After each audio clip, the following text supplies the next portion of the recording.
Alors,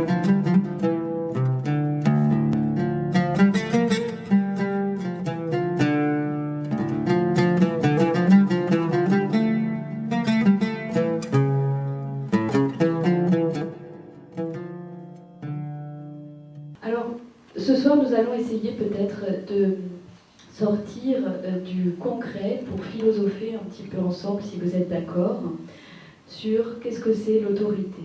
Alors c'est vrai que j'aimerais, si vous connaissez la philosophe Hannah Arendt, vraiment dédier tout cela à son texte qui m'a énormément marqué à l'époque sur la crise de l'autorité et toutes ses études sur le totalitarisme au XXe siècle. Et je crois que ça, en tout cas moi, ce sont des études qui m'ont bouleversée. Alors, en préambule, j'aimerais aussi vous donner deux citations qui me paraissent tout à fait intéressantes.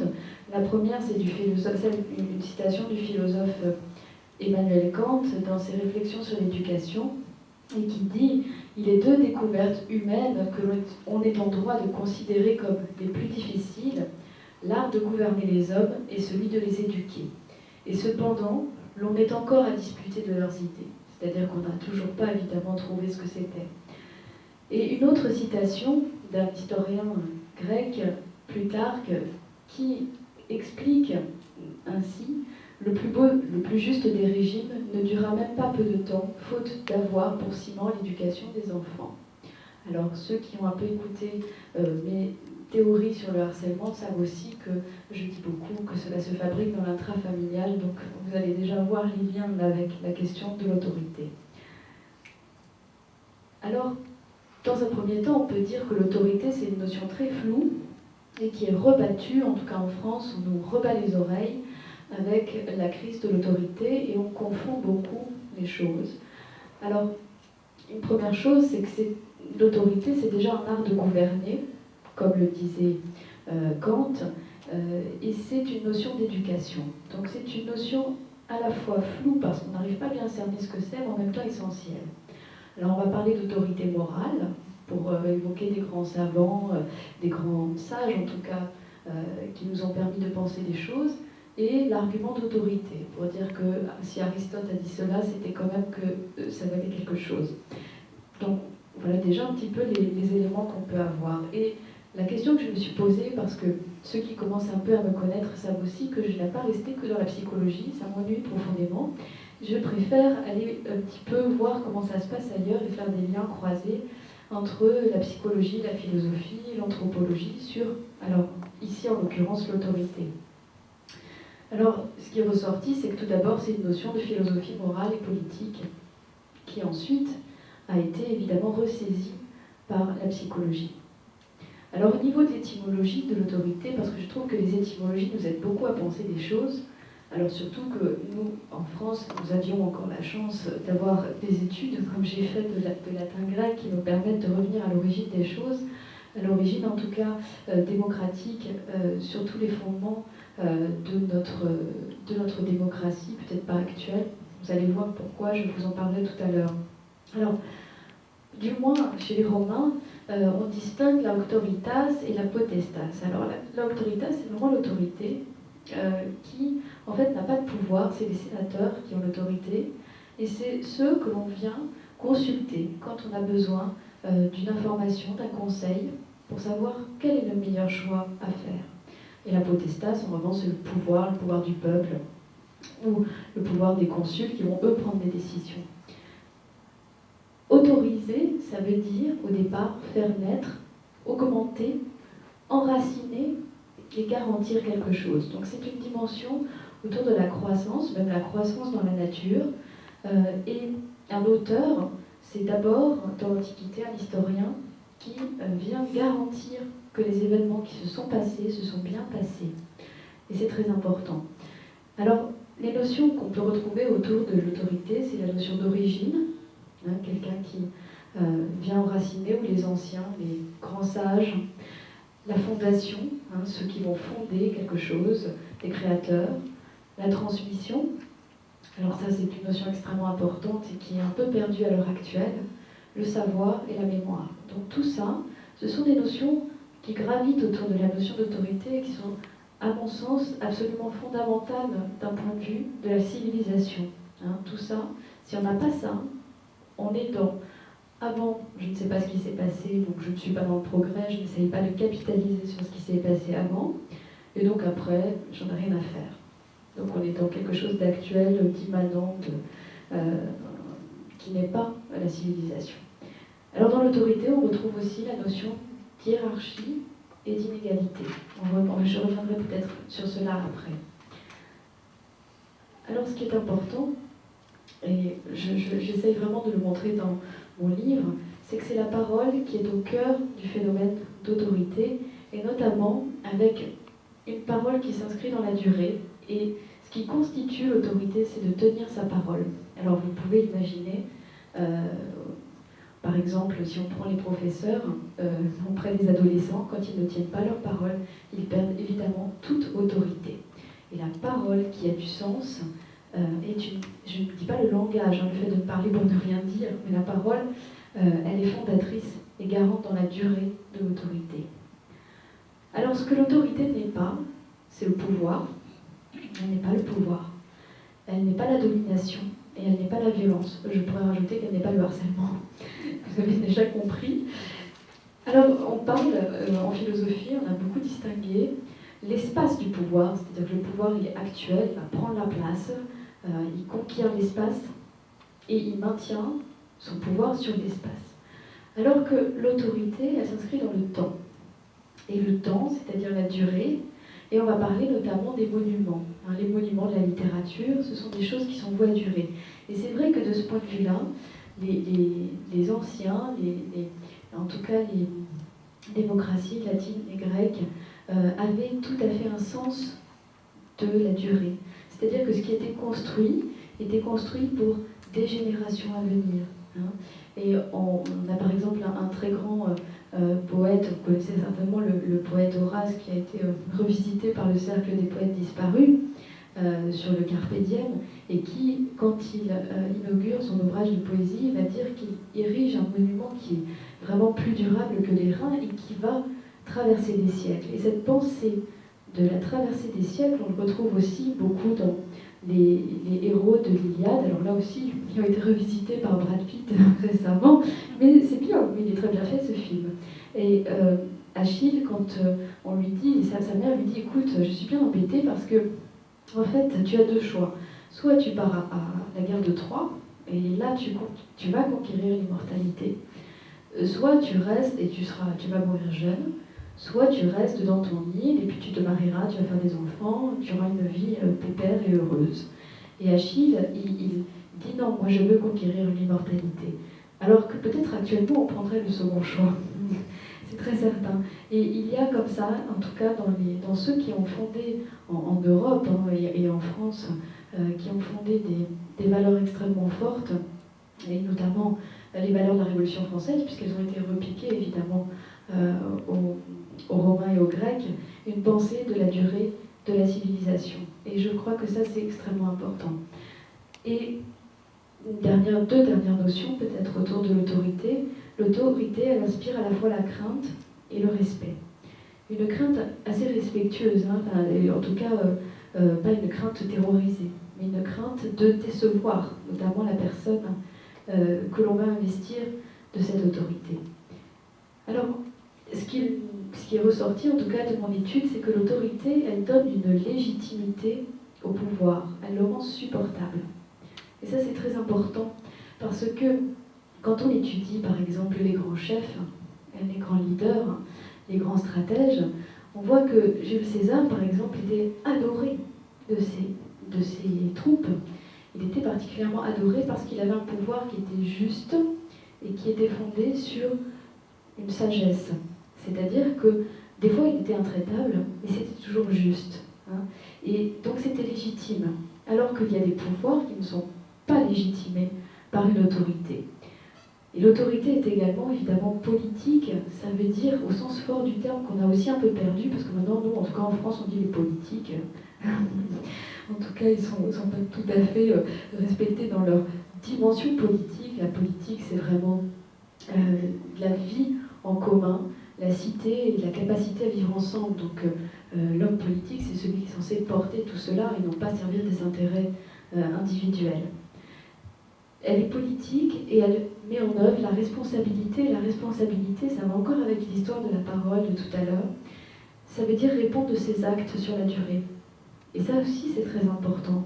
À une époque où finalement, la façon dont on traite l'environnement, la terre, hop, on jette ses déchets dans un coin, personne ne les a vus, ni vus ni connus, on s'en va. Et donc on ne va pas pouvoir répondre de ses actes.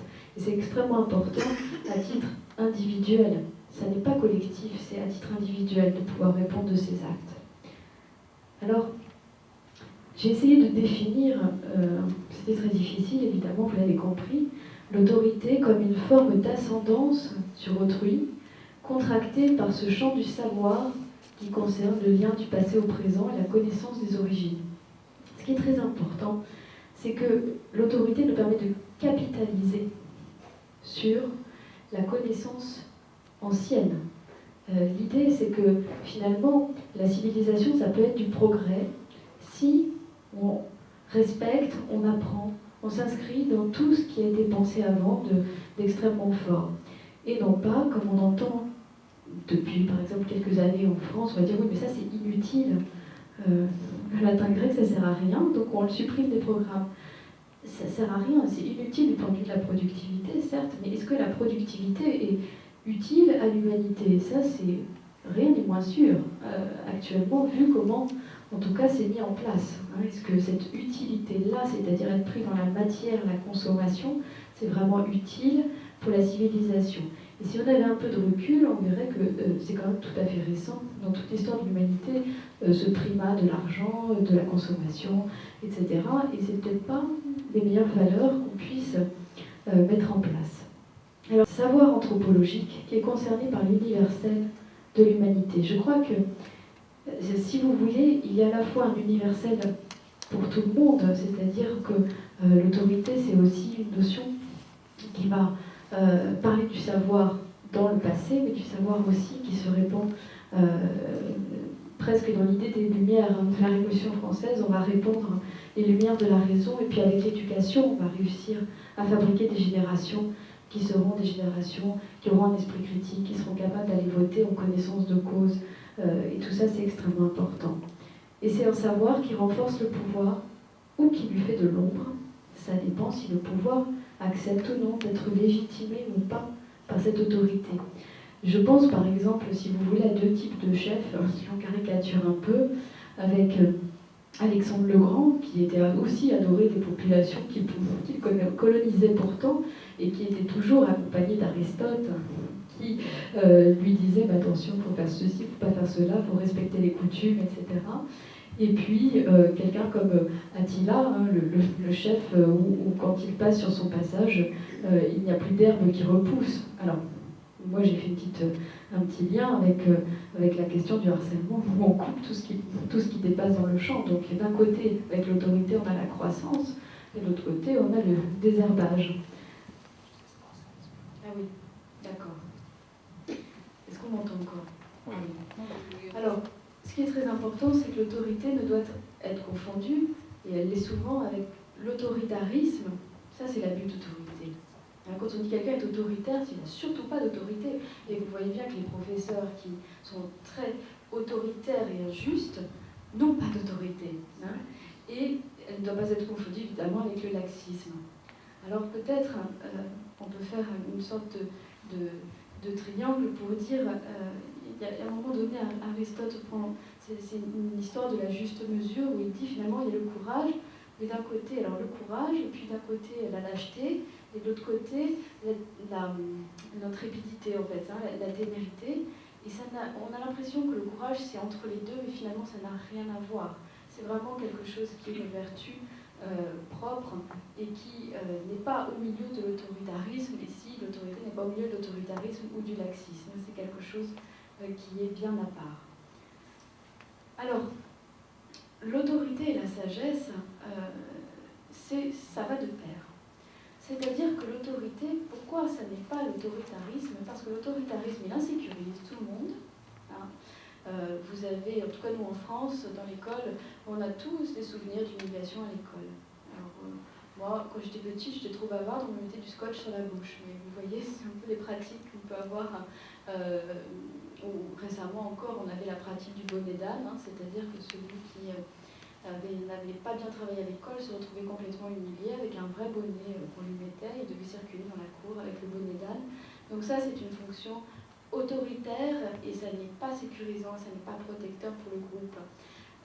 Alors que l'autorité, elle protège et elle sécurise les groupes et les individus. C'est de même façon, vous imaginez si vous avez Attila comme chef, vous n'êtes pas du tout sécurisé. Si vous avez Alexandre le Grand, c'est un peu mieux quand même. Donc, vous voyez la différence. Alors, l'autorité, elle se fonde sur l'expérience, l'argument d'autorité, c'est-à-dire quelque chose qui fait quand même foi et qui a de la valeur.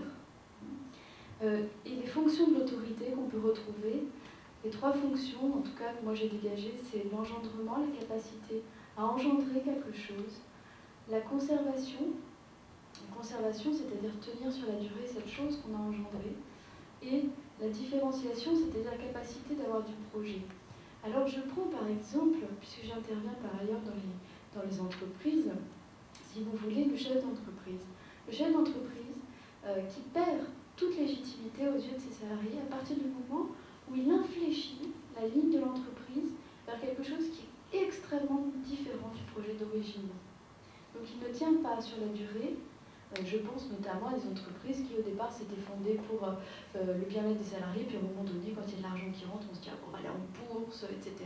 Et on infléchit complètement le projet d'origine, donc on ne le tient plus sur la durée. Et le nouveau projet ne fait plus du tout légitimité pour les salariés. Je crois que ça, c'est très important.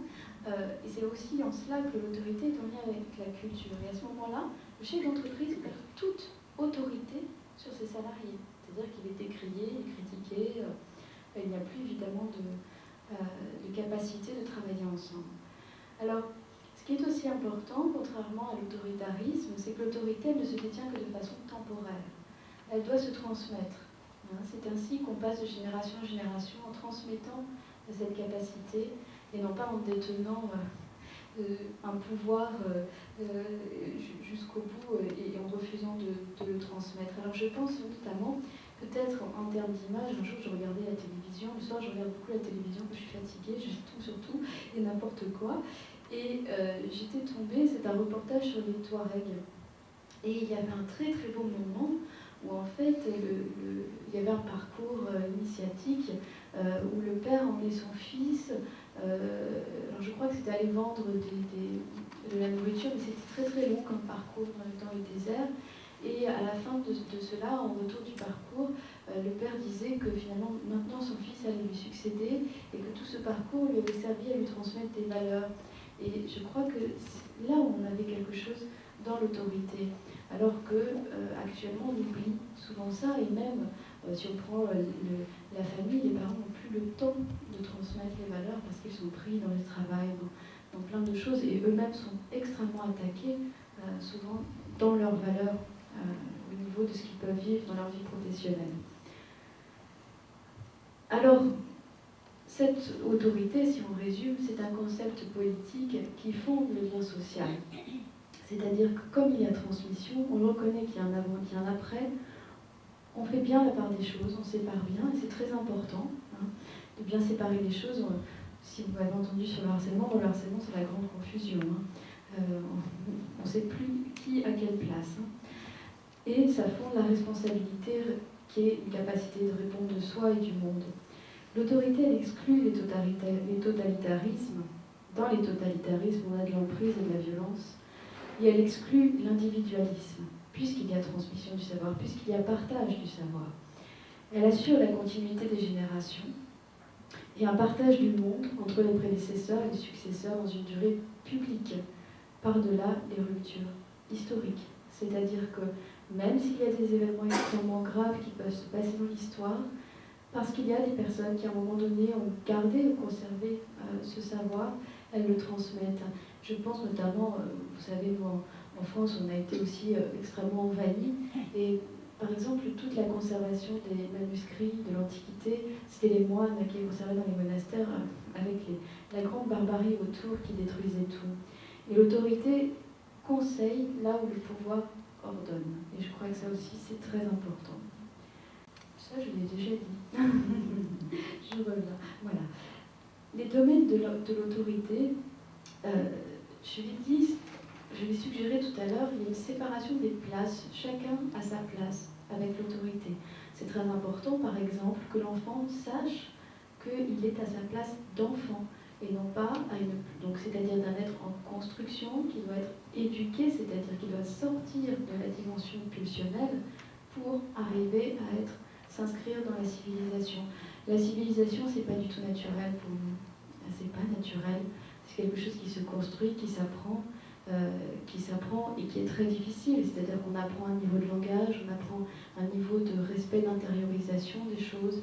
On apprend à différer aussi, parce que si on s'écoutait, on a envie de quelque chose, on le prend. Et l'enfant, il est là-dedans.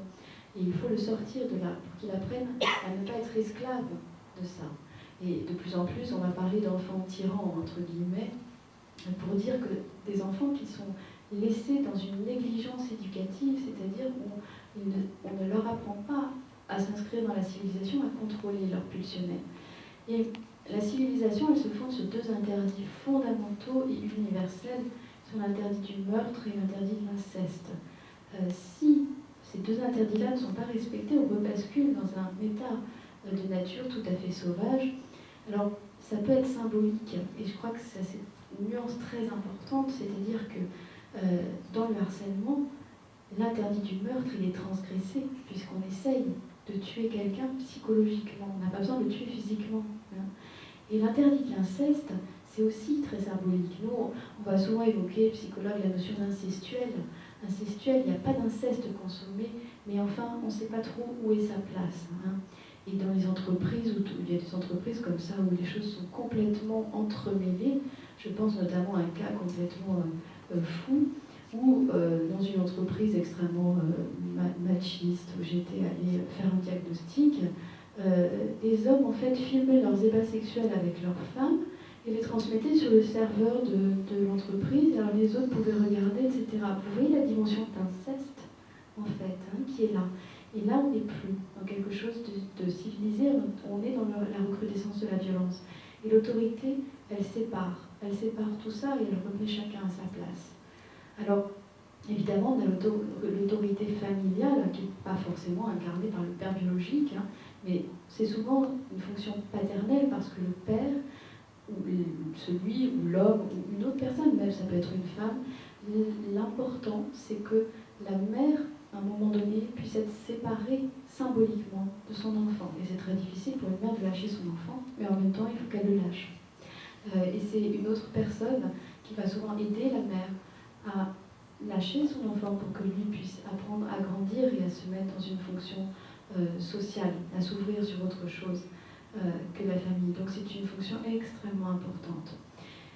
On va aussi retrouver évidemment l'autorité dans les lieux de l'école, de l'institution, de l'entreprise, de l'État, c'est-à-dire, en fait, à mon sens, toutes les transformations de la structure familiale, transformations socialisantes, mais transformations tout de même. L'institution, c'est très important, la notion d'institution. L'institution, c'est la notion, par exemple, d'institution judiciaire. C'est voué à durer, l'institution. C'est-à-dire que par-delà les gens qui traversent l'institution, elle est censée garder les mêmes valeurs, et poursuivre cette entreprise, par exemple, de défendre la notion de justice. Et l'autorité, c'est aussi, elle s'incarne aussi dans la notion d'universel et le droit. Parce que le droit, c'est quelque chose symboliquement dont on ne peut pas se passer dans une société, parce que le droit, il vient séparer justement. Il vient séparer, rendre tiers et sortir de la question de la vengeance. C'est très important qu'on arrive à sortir de la question de la vengeance.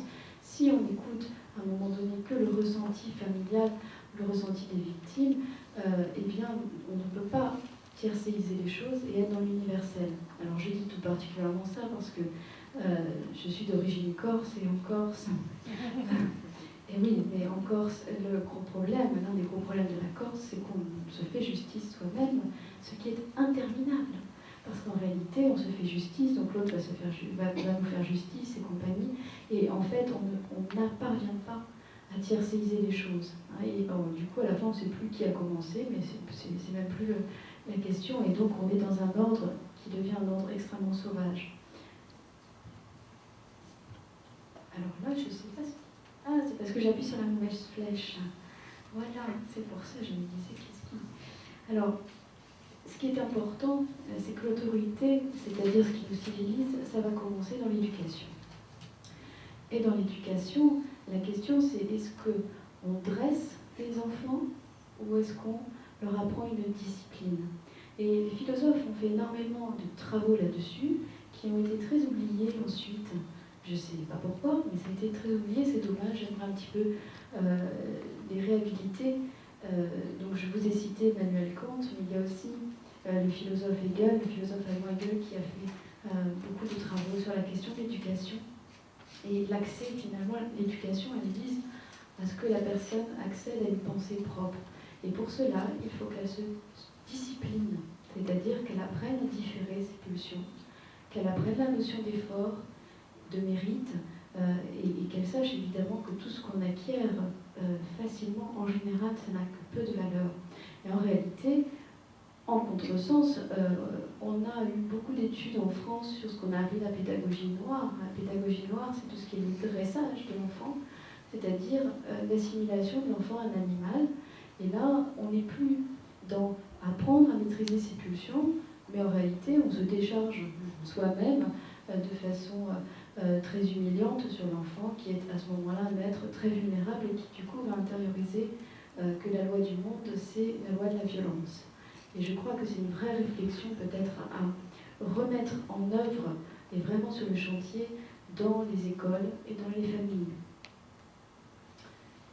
Alors, la différence entre l'autorité, la séduction, l'emprise, dans l'autorité, il peut y avoir une forme de séduction, mais elle ne vise pas à l'emprise, c'est-à-dire avoir la main mise. Le but de l'autorité, comme je vous l'ai dit, c'est que l'autorité elle se garde de façon temporaire puisque elle se transmet et que la personne à qui elle sera transmise prendra ensuite la place de celui qui l'a transmise. Donc ça vise à autonomiser et non pas à rendre esclave. Donc ça c'est très important. C'est donc le contraire de l'emprise perverse. Et c'est pour ça qu'à mon sens, il y a énormément de liens avec le harcèlement. Alors, il y a quelque chose aussi, peut-être, que je voudrais voir avec vous, c'est la question de l'opinion. Tout à l'heure, je vous ai dit que l'autorité, elle se consolide par le savoir, mais elle se fragilise quand le savoir est confondu avec l'émotionnel de l'opinion. C'est ce que Platon appelait le règne de l'opinion, c'est-à-dire ce que pense, par exemple, ce que moi je pense de la physique, ça vaut ce que pense le prix Nobel de la physique. Et c'est vrai qu'on est de plus en plus dans ce genre de civilisation où moi je pense que, moi je crois que, et on le met au même niveau que la personne qui, elle, détient vraiment le savoir. Et vous voyez beaucoup ça, à mon avis, nous en tout cas on voit beaucoup dans les écoles où finalement les parents savent mieux, ou les professeurs savent mieux que le grand professeur machin. Enfin, et c'est vrai que ça c'est encore une fois une question des places, c'est-à-dire on ne sait pas à quelle place mettre le savoir, donc on fait semblant de l'avoir et puis alors que c'est une opinion et que c'est tout à fait émotionnel. Donc c'est très important aussi de savoir se référer aux personnes qui détiennent ce savoir. De la même façon, tout à l'heure je vous ai un petit peu parlé de la consommation. Alors consommer, c'est ce qu'on fait quand on n'a pas encore intégré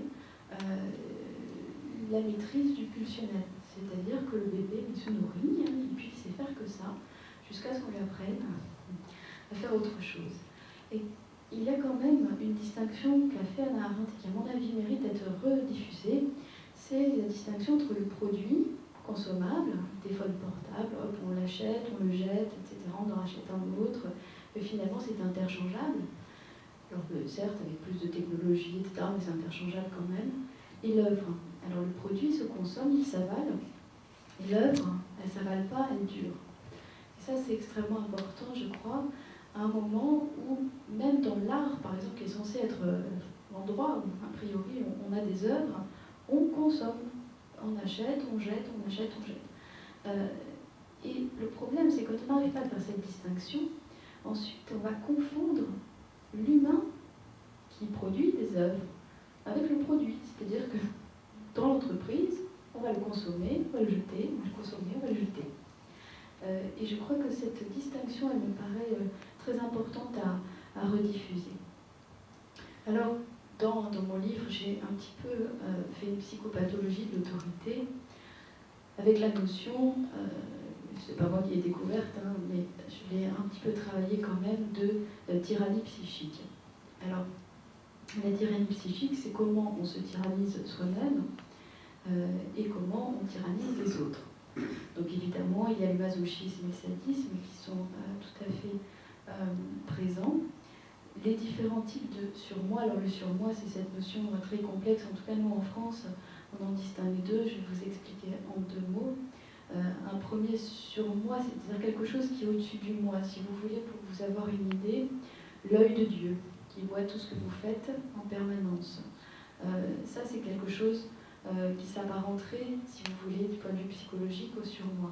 Alors, on en distingue deux, c'est-à-dire un surmoi très archaïque, très menaçant, très terrorisant. Alors, si vous voulez, pour vous prendre une autre image dans le harcèlement, quand le harcelé intègre la figure du harceleur à l'intérieur de lui, qui a l'impression que le harceleur le contrôle en permanence, ça, c'est un surmoi menaçant et archaïque.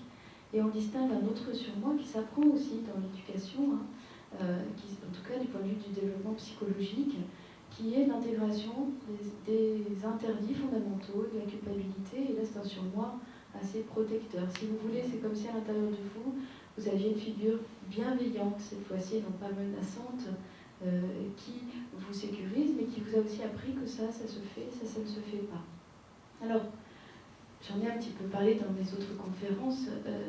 Les études de Milgram, il y a un certain nombre d'années, mais qui sont toujours très actuelles, nous ont montré à quel point nous pouvions être obéissants et soumis à la tyrannie.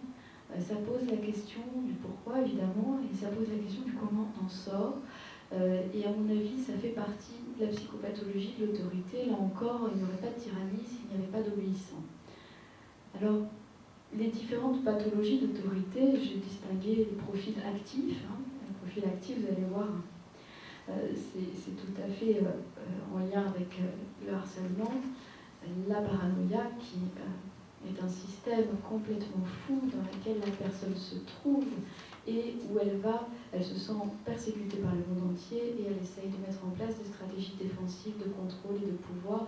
Et souvent, dans les hauts lieux du pouvoir, on trouve des très grands paranoïaques. Alors évidemment, vous avez tous en tête Hitler ou Staline, qui se sentaient persécutés par le monde entier et qui mettaient en tout cas une cohérence, une pseudo-cohérence délirante dans le délire. Avec ma collègue Sophie Barthélemy, on a essayé de distinguer ces formes de rationalité délirante et comment est-ce qu'on peut essayer de les détecter, parce que c'est très difficile, en tout cas en apparence, de si c'est pathologique ou pas.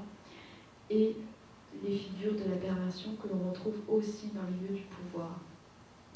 Également les profils obéissants. Alors j'ai distingué après au niveau un peu plus psychopathologique, mais je ne vais peut-être pas rentrer dans le détail aujourd'hui. Mais quel type de profils psychologiques ont la propension à l'obéissance et à ne pas remettre en question les ordres qui leur sont donnés. Or, il faut remettre en question les ordres qui sont donnés du point de vue de l'universalité, encore une fois, parce que ce n'est pas parce que c'est le chef qu'il faut obéir, c'est parce que ce que dit le chef est juste qu'il faut obéir. Et ça, c'est extrêmement difficile actuellement, où les personnes sont prises dans leur vie professionnelle dans des situations complètement folles, sous dépendance, et où à un moment donné, on leur dit « Attention, si tu n'obéis pas, c'est de l'insubordination, je te vire, même si ce que je te demande est profondément injuste. » En tout cas, nous, on a la notion d'insubordination qui est assez terrible. Et on a aussi des profils qui ont la propension à se rebeller et surtout à indiquer dans le système ce qui ne va pas. En général, les profils harcelés qui vont dire attention, là, il y a quelque chose dans le système qui ne va pas, je le dénonce. Donc, en général, les profils actifs vont venir mettre leurs mains sur ces profils qui vont contester, en tout cas, l'absence d'autorité. Alors, la psychologie du chef. En quelques mots, j'ai repris beaucoup, je me suis beaucoup replongée avec délice dans les études d'Aristote sur le chef. On apprend plein de choses, et les études de stratégie militaire, on apprend plein de choses aussi. Alors ça pourrait être intéressant que le management actuel vienne s'y plonger aussi, au lieu de faire des formations sur le leadership où il n'y a rien dedans et où on fait des formations qui ne visent qu'à les narcissiser un petit peu et ils repartent en croyant qu'ils sont... Non mais c'est vrai, l'autre fois dans le métro je voyais, c'était comment devenir un leader, enfin je sais plus le titre, mais c'était comment devenir leader, et alors le monsieur était plongé dans ce livre, à mon avis c'était vraiment une farce et la trappe en fait. Alors, la première vertu du bon chef, c'est la prudence, nous dit Aristote. La prudence, c'est la capacité à ne pas justement agir sur le coup d'émotion et bien à analyser l'ensemble de la situation. Si vous voulez, c'est la différence qu'on fait entre la tactique et la stratégie. La tactique, c'est comment bien placer ses pions. La stratégie, c'est comment avoir une vue d'ensemble pour savoir à quel moment on va mettre en œuvre telle ou telle chose sur la durée. Donc la première vertu, c'est la prudence. La deuxième vertu, c'est l'audace, parce qu'il faut quand même être audacieux, et la prise de risque. C'est-à-dire que le bon chef est celui qui prend le plus de risques, et non pas qui envoie ses soldats ou ses colonisés. En France, c'est ce qu'on a fait, on a envoyé nos colonisés en première ligne pendant les grandes guerres mondiales. Donc là, la prise de risque était un petit peu minime, mais dans le monde, on envoie aussi des enfants sur les premières lignes. Et le bon chef, c'est celui qui est quand même en première ligne et qui prend le risque et qui montre l'exemple sur la prise de risque.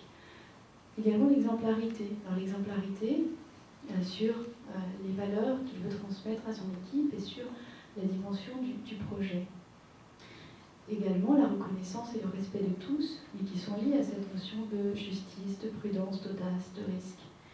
Et enfin, la capacité à trancher, à mettre des limites sur les débordements qui peuvent arriver. Alors j'ai un cas qui me revient en tête. Un jour, au moment où j'avais publié le premier livre sur le harcèlement, j'ai une personne qui m'appelle, on m'appelle beaucoup pour me soumettre des cas, et il me dit, je suis très ennuyée parce que je suis manager dans l'équipe, il y a une personne qui se fait harceler par tout le monde. Alors voilà un chef qui n'est pas autoritaire, mais qui n'a pas d'autorité.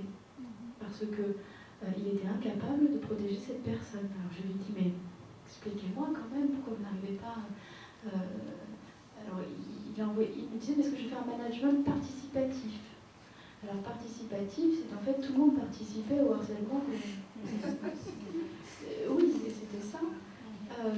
Et donc, voilà, les contresens qu'on peut avoir à l'heure actuelle, en réalité, le management, le chef, il est toujours investi par ses subordonnés d'une façon, en tout cas les gens en attendent cette fonction de protection. Donc un chef qui participe trop, il n'assure pas cette fonction de protection. Un chef trop autoritaire, il n'assure pas non plus cette fonction de protection. Alors, le bon leader aussi, il se soumet à la loi qu'il se donne et qu'il donne aux autres. C'est-à-dire qu'il n'y a pas un traitement de faveur.